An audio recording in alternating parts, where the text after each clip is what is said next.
देखिए प्यारे बच्चों, आज हम लोग ग्रामर पोर्शन की टॉपिक की तो बात कर ही रहे थे, परंतु आज थोड़ा सा हम लोग फर्स्ट पेपर के विषय में आज हम लोग अध्ययन करेंगे। इंग्लिश का फर्स्ट पेपर, उसके विषय में हम लोग अध्ययन करेंगे, क्योंकि हमें उस चीज़ का भी अध्ययन करना अति आवश्यक है। क्योंकि हमें फर्स्ट पेपर पढ़ते रहे, सेकेंड पेपर का अध्ययन नहीं करेंगे तो काम नहीं चल पाएगा। तो जैसा कि मैंने बताया था आप लोगों को प्यारे बच्चों, मैंने आपको बताया था कि पोएट्री में आपको पढ़ना है from an elegy written in a country churchyard lesson. तो आज हम उसकी चर्चा करेंगे, उसकी बात करेंगे। तो सबसे पहले मैं from an elegy written in a country churchyard के विषय में बता दूं। बताना ये है कि इसके जो कवि हैं, जो लेखक हैं, Thomas Gray, from an elegy written in a country churchyard, और थॉमस ग्रे इसके पोएट हैं। और इसमें इस लेसन में क्या बताया गया है, किसके विषय में बताया गया है, आज मैं आपको ये बताना चाहता हूँ। जो कवि है थॉमस ग्रे, वो एक पेड़ के नीचे बैठा हुआ है। एक पेड़ है और जहाँ पर बैठा हुआ स्थान कब्रिस्तान है। कब्रिस्तान में ही एक पेड़ है और उस पेड़ के पास वो बैठा हुआ है। और पेड़ के पास बैठ करके, शाम का वक्त है और बैठ करके वो इस शाम के वक्त का नज़ारा देख रहा है और सोचता है, कहता देखो सारा संसार मुझे छोड़ करके जा रहा है। शाम का वक्त हो गया है, सभी लोग, किसान और जो भी जानवर हैं, जो भी पशु पक्षी हैं, वो भी अपने घर की ओर वापस जा रहे हैं। शाम का वक्त हो गया है और बैठ कर विचार कर, देखो सारा संसार मुझे छोड़ करके जा रहा है और मैं इस पेड़ के नीचे के छाया के नीचे में बैठा हुआ हूं। परंतु एक चीज ये भी बताई गई है कि अगर कोई व्यक्ति मृत्यु को प्राप्त हो जाता है तो वो दोबारा कभी, चाहे जितना बुलाइए उसको आप, चाहे जितना लालच दीजिए, चाहे जो उसको पास आ जाए, लेकिन अगर मनुष्य एक बार इस संसार से विदा हो जाता है तो दोबारा इस संसार में कोई भी चीज, वस्तु उसको वापस नहीं ला सकती। तो इसी तरह से मैं आप इसमें बताया गया है कि breezy calls of incense breathing morn, breezy calls of incense breathing morn, इसका मतलब होता है कि सुबह की सुगंधमय वायु उन्हें बुला रही है।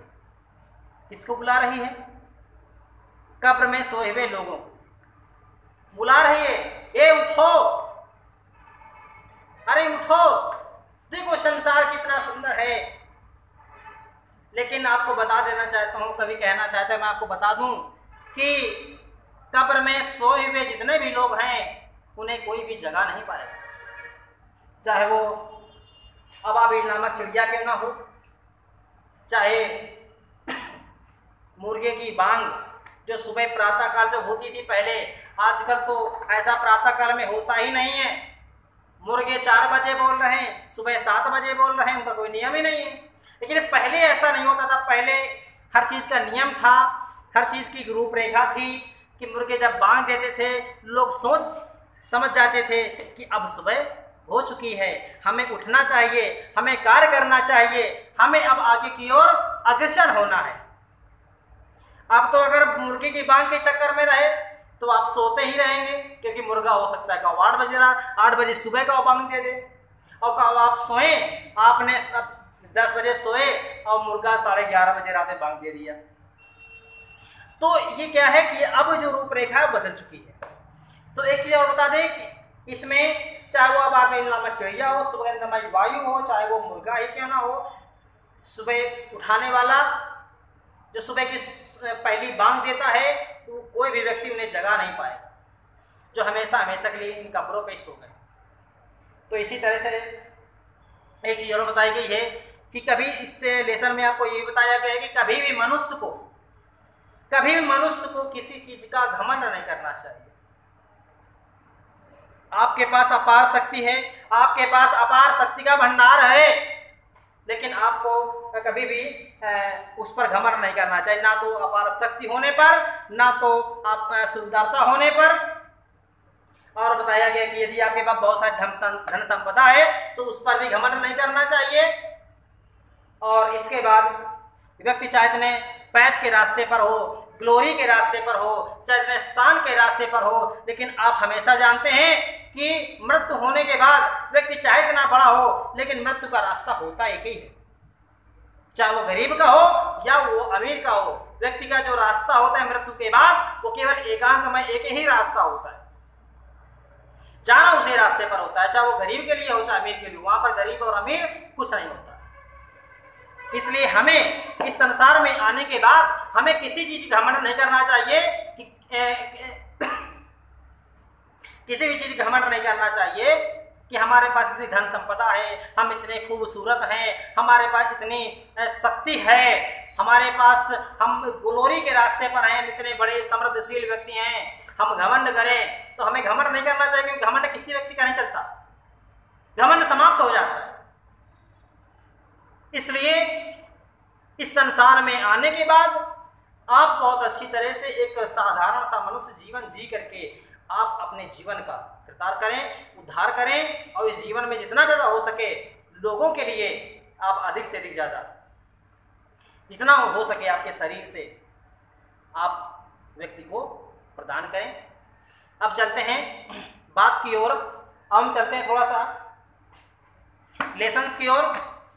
लेसन के विषय में बताएं तो कहते हैं द कर्फ्यू टोल्स, गिरजाघर की घंटियां बजती हैं, गिरजाघर की घंटियां बजती हैं। कर्फ्यू टोल्स मतलब गिरजाघर की घंटी बजना, गिरजाघर की घंटियां बजती हैं। The knell of parting day, the knell of parting day, parting day मतलब सूर्यास्त का समय। कहते हैं गिरजाघर की घंटियां बज रही हैं और सूर्यास्त के होने का संकेत दे रहे हैं। गिरजाघर की घंटियां बजती हैं और सूर्यास्त के होने का संकेत देती हैं। The lowing herd wind slowly o'er the wind lowing herd, lowing herd रंभाते हुए पशुओं का झुंड। कहते हैं कि रंभाते हुए पशुओं का झुंड, विंड स्लोली धीरे धीरे, और दली चारागाह से वापस जा रहा है। जो पशुओं का झुंड है वो स्लोली धीरे धीरे वो चारागाह से, दिन भर जानवरों ने चारा चरा, पशु पक्षी ने चरा चरने के बाद वो अब घर की ओर वापस जा रहा है, और जो कवि है वो वहीं पर बैठा हुआ है, वो सब देख रहा है। And the leave the world to darkness to me, कहता है कभी, कहते देखो सारा संसार मुझे अंधकार में छोड़ करके जा रहा है, सारा संसार मुझे अंधकार में छोड़ करके जा रहा है। बेने दोस्त रज इन, मैं इन भद्दे पुराने, रज मतलब बहुत काफी समय से धूल का जम जाना।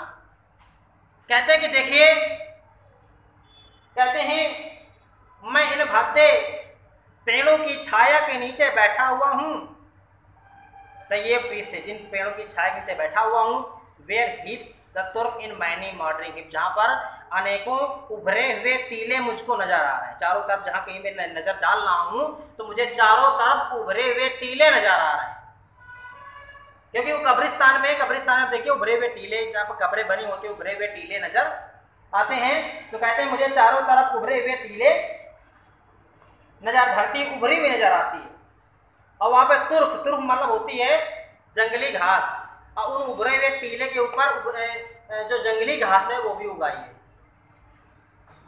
कहते हैं each in his narrow cells forever land, forever land मतलब हमेशा के लिए, और each in his narrow cells, प्रत्येक गांववासी जो इन गांव में इन गांव में रहता है, वो प्रत्येक गांववासी जो है हमेशा के लिए इन कब्रों में सो गया है, हमेशा के लिए। The real four father, real four father मतलब बूढ़े बुजुर्ग गाँव वासी जो हैं वो हमेशा हमेशा के लिए, हैमलेट स्लीप, हमेशा हमेशा के लिए इन कब्रों में सो गए, उन्हें कोई भी जगह नहीं पाएगा। चाहे वो breezy cars of incense breathing मार, चाहे वो सुबह की सुगंधमय वायु हो, सालो ट्विटरिंग फ्रॉम द स्ट्राब्यूल से, चाहे वो अबाबिल नामक चिड़िया ही क्यों ना हो जो कि ट्विटरिंग, जो चहचहा रही है, अबाबिल नामक चिड़िया है जो ट्विटरिंग कह रही है, चहचहा रही है, फ्रॉम द स्ट्राब्यूल से, सूखे तिनके से बने घोंसले से। जो अबाबिल नामक जो चिड़िया है वो सूखे तिनके से बने घोंसले से चहचहा रही है, बुला रही है कि अरे उठो, क्यों लेटे हुए हो। लेकिन लेखक कहता है मैं बताना चाहता हूं उन्हें कोई जगह नहीं पाएगा, चाहे सुबह सुबह की सुगंधमय वायु क्यों ना हो, चाहे वो अबाबिल नामक चिड़िया हो क्यों ना हो, अपने घोंसले से जो चाहे सूखे तिनके से बना जो घोंसला होता है चिड़िया का, उससे चाहे वो चाहती हुई बुलाए, लेकिन उन्हें कोई जगह नहीं पाएगा। और कहते हैं कॉक श्रिल क्लैरियन, मुर्गा अगर तीखी बांग भी दे और उनको जगाने की कोशिश करे